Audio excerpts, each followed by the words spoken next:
এই গণ অভ্যুত্থানের পরে আরেকজন আমাদের বীর পুরুষ ছিলেন, যিনি শহীদ হয়েছেন, শহীদ উসমান হাদি। উনি বাংলাদেশের আজাদির পক্ষে কথা বলেছিলেন, সার্বভৌমত্বের পক্ষে কথা বলেছিলেন, যাকে দুনিয়া থেকে সরিয়ে দেওয়া হয়। এই মানুষটা বিচার করা হবে বলে প্রধানমন্ত্রী প্রতিশ্রুতি দিয়েছিলেন। 5 মাসে তার কোনো প্রতিশ্রুতির বাস্তবায়ন দেখি নাই এবং ভবিষ্যতে দেখব বলেও আমরা আশা করি না তার থেকে।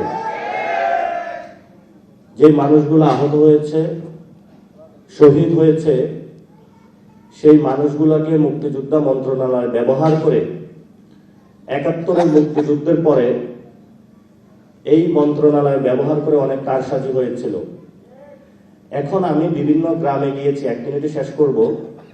আওয়ামী লীগের যতগুলা লোক আমাদেরকে খুন করেছিল, আপনাদের সন্তানদেরকে, তারা হলো বাহিরে ঘোরাফেরা করে সবাই।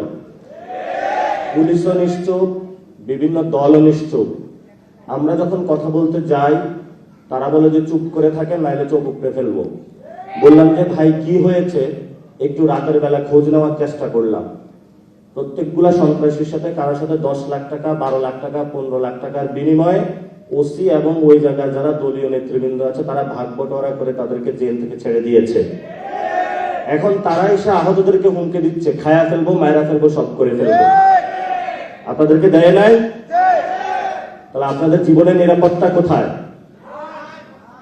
জীবনের যদি নিরাপত্তা না থাকে, প্রধানমন্ত্রী না দিতে পারে, তাহলে আমরা কি আবার সেই শহীদের খাতায় নাম লেখাবো, নাকি আমাদের জীবনের নিরাপত্তা আমরা নিশ্চিত করবো বাংলাদেশে ইনশাআল্লাহ? আরেকটি বিষয় হলো, আমি অনেক জায়গায় গিয়েছি, অনেকে এসে কান্নাকাটি করে। ওসি, উপজেলা প্রশাসন থেকে শুরু করে বিভিন্ন জায়গায় আহত যদি কেউ পরিচয় দেয়, শহীদ ফ্যামিলি যদি কেউ পরিচয় দেয়, মনে হচ্ছে যে পৃথিবীতে সে সবচেয়ে অচ্যুত। প্রশাসন কথা বলে না। আপনারা তো এগুলো বাস্তব অভিজ্ঞতার সম্মুখীন হচ্ছেন। আমরা প্রশাসনের ভাইদেরকে বলবো, এখনো আপনাদের বিচার কিন্তু হয় নাই। প্রশাসনের মধ্যে অনেক খুনি আছেন এখনো লুকিয়ে। আবারও এখনো আহতদেরকে হলো 2 বছর ধরে সহ্য করতে পারেন না, শহীদ ফ্যামিলিদেরকে। আমরা বলবো যারা প্রশাসনে এই খুনের সাথে জড়িত ছিল তাদেরকে বিচারের আওতায় নিয়ে আসার জন্য, এবং যারা আহত শহীদ ফ্যামিলিদের দেখলে তেলে বেগুনে জ্বলে উঠে, আমরা ওদেরকে চিহ্নিত করার কাজটা চালাবো। কারণ ওরা হলো গুপ্ত আওয়ামী লীগ। প্রশাসনে গুপ্ত আওয়ামী লীগ না থাকলে তাহলে তারা শহীদ ফ্যামিলি এবং আহতদের সাথে এই ধরনের আচরণ করতে পারে না।